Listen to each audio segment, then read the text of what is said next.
Hey folks, welcome back to my channel. I'm Stephanie. If this is your first time here, hello, welcome.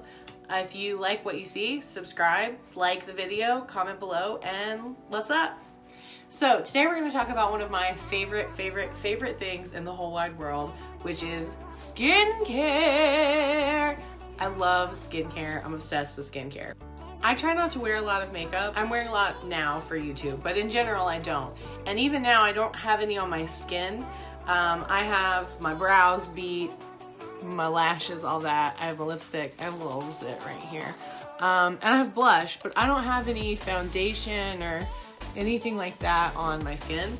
Some of you are like, wow. Some of you are like, bitch, I can tell. This video is not for that second group of people. This video is for that first group of people.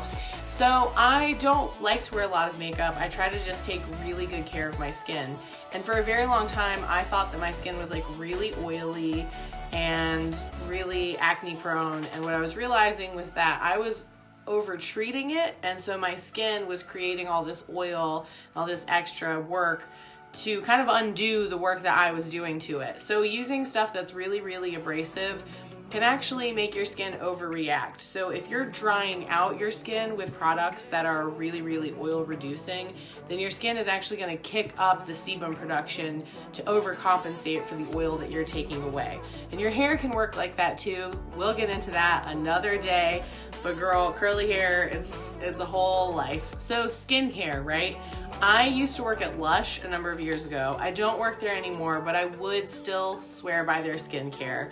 And a lot of people go to LUSH for the bath bombs because they're amazing. And who doesn't love bath bombs? I love bath bombs. That's what first got me started going to LUSH. But then I fell in love with the skincare there because it is absolutely incredible. So there are a lot of different products, and what I would recommend is going to be based on what your skin is like. But first I'm going to talk a little bit about what my skin is like and the products that I really like for it. Not everything that I'm going to recommend today is from LUSH, but a lot of the things I'm going to recommend are. First up, my favorite cleanser in the whole wide world is called Let the Good Times Roll. Comes in a little black pot like this, or a larger pot with more in it, just depends on what you buy. I like to buy the smaller pots. I'll get into that in a little bit. It looks like this, and it smells divine. It smells so yummy. And people ask how you use it. So as you'll see, it's kind of a solid. I don't want to drop any, I'll feel bad if I do. But you'll see it's like in there, right? You pull off just a little amount, like about the size of a pea. And while your face is wet, how I use it is I'm gonna just rub it into my skin and just rub it all around and scrub with it. Most of their cleansers are gonna be exfoliating as well as moisturizing. This one, it smells so good, but it doesn't taste good. I've tried it, don't ask. Their products are going to be made with natural ingredients, a lot of fruits and vegetables, a lot of stuff that is edible, a lot of things you can eat go into their products. That doesn't mean that you want to eat them.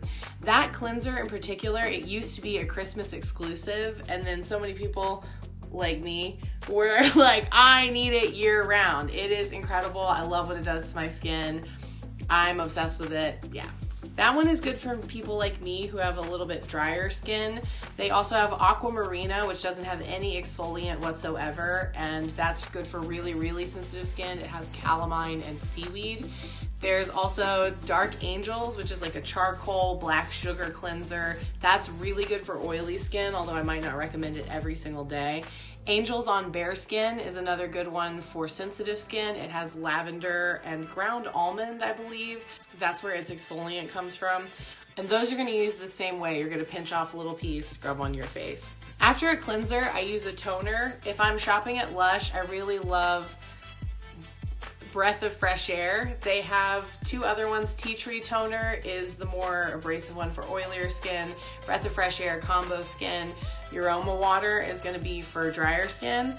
But I actually have been really obsessed with this toner from Trader Joe's. It's just a really nice rose water facial toner from Trader Joe's. It's like $4. You can't beat that. And I'm wearing makeup, but I'm still just, who doesn't like a nice spritz? Basically, I would use a toner after using a cleanser, but before moisturizer. So using the cleanser is gonna exfoliate, it's gonna get all the extra dirt and all that yucky stuff off of my face. What I was told when I worked at Lush is that your face is kind of like a sponge, and so if you try to just put moisturizer on a dry face, the same way you put soap on a dry sponge, it's not gonna absorb, but a nice little toner. Rose water is very soothing. It's really good for all skin types, especially really sensitive skin. So using that between cleansing and moisturizing is just gonna make your skin a little softer, a little smoother, a little nicer. Who doesn't like to have nice, soft, supple skin? Moisturizers, I switch all around between. Sometimes I can be a bougie bitch and get it at Sephora, go for that Ole Henriksen, like $60 to $80 a pot. It's awesome, but I don't always have that kind of money. My mom swore by oil of Olay. She used it every day from the time she was 19 until the day that she died. She was like obsessed with it. And my mother had great skin, okay? And she came from some wrinkly white people.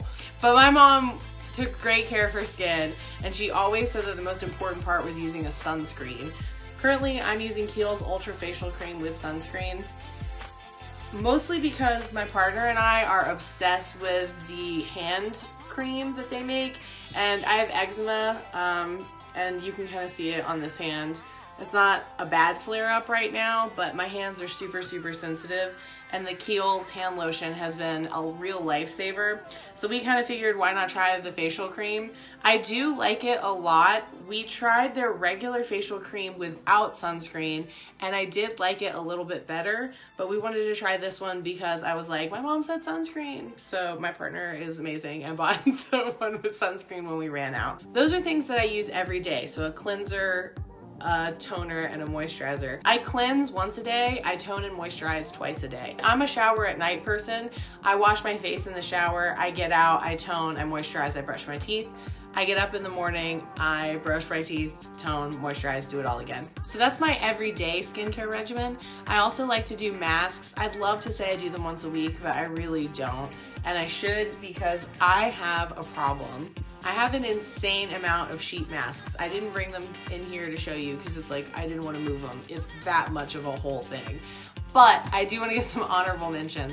I use all sorts of different sheet masks. Korean skincare is incredible. There's a Korean shop near me that I'll go to and just buy dozens of them at a time, like $1 a piece. You can get them on wish.com. You can get fancier ones on Amazon. You can get some from Meanbox or Meaniebox.com. They're really great. I'm obsessed with them. But before I got into sheet masks, I used to really be into the peel-off kind. I've always loved a good mask, but as I get older, I really start to appreciate them more. And it just depends on what kind you like. So Korean sheet masks are awesome. They're really, really incredible. There isn't a specific brand or kind that I like.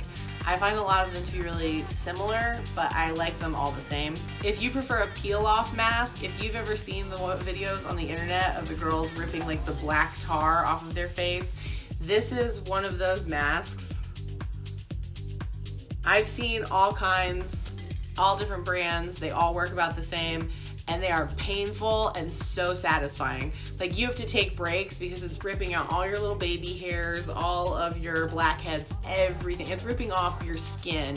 It is insane, and you want to cry, and at the same time, like, it's just so satisfying. It's really good. Another one that I love that is as infuriating as it is like amazing. I love the Eliza, Becca, Milky, Piggy Carbonated Bubble Clay Mask. I got this, I'm pretty sure, on Amazon for like 11 bucks. But this stuff is crazy.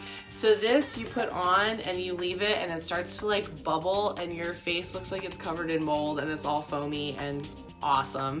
But it itches like a motherfucker. It is so itchy. And you want to leave it on for like 15 minutes and then you're going to pop it and rub it all in, let it fuse up again, and then rinse it off. It itches like the devil when it's on, but when it comes off, your face is like so silky smooth and it's amazing. It's life-changing. Other products I do want to mention from Lush. So this is ocean salt. And it comes in a little pot and a big pot. It's kind of expensive. I wouldn't use it every day, but it is really incredible. This pot's kind of old, so it doesn't look pretty. But normally when you buy it, it's like this really gorgeous blue color. and it's made with lime-infused vodka, fine sea salt, and coarse sea salt. So it's really abrasive, really scrubby. I like it as more of like a hand treatment or a foot treatment, which we used to do when I worked at Lush. Girl. It just feels really luxurious on your skin. You can use it on your face. I wouldn't recommend it daily, especially if you have drier skin. Maybe if your skin's a little oily or more acne prone, that might be one I'd be like okay supporting, but still for most people, I would not recommend it as an everyday facial scrub. Another product I really love from Lush is Cup of Coffee. It's a face mask. It's one of the only face masks that doesn't go in the fridge. They're known for doing fresh face masks.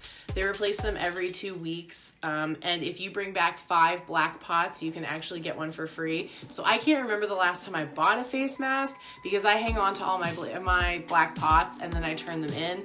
And then when they ask me if I want samples, I ask for samples of the Cup of Coffee mask because it really is incredible and I love it. And again, it doesn't have to go in the fridge like the other products, but a little bit goes a long way. So I usually just ask them to sample it. That and R&B, which is a hair product that I love, I never buy those two things. I just ask them for samples every fucking time I go.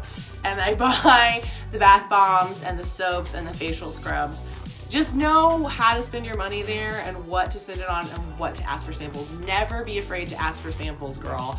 Don't ever be afraid to ask for the samples. That being said, when it comes to things in the bottle at Lush, things like shampoo in a bottle, body wash in a bottle, smaller bottles are more expensive product-wise per price. So a small bottle, yes, is cheaper than a medium or large size bottle, but you're getting less for the dollar. As for when you get a larger size, it's less per ounce. So you're paying more for a bigger bottle, but you're getting more product for your buck as well.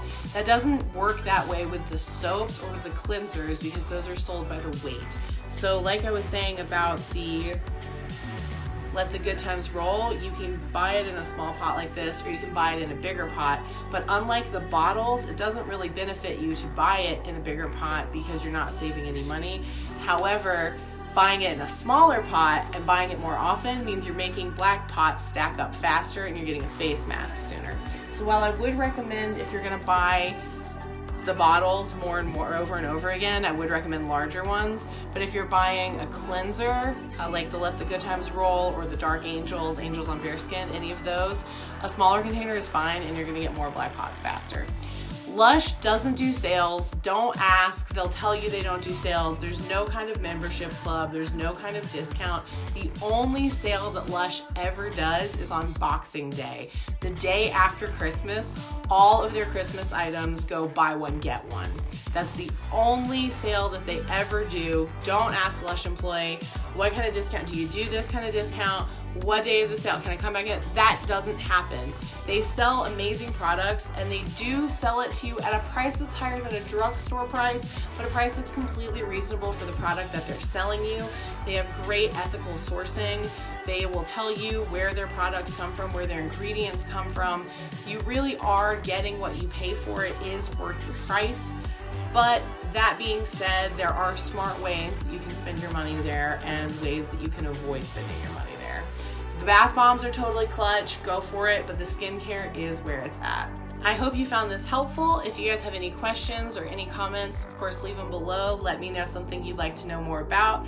And thanks for watching. Like the video, and I hope to hear from you. Have a nice day.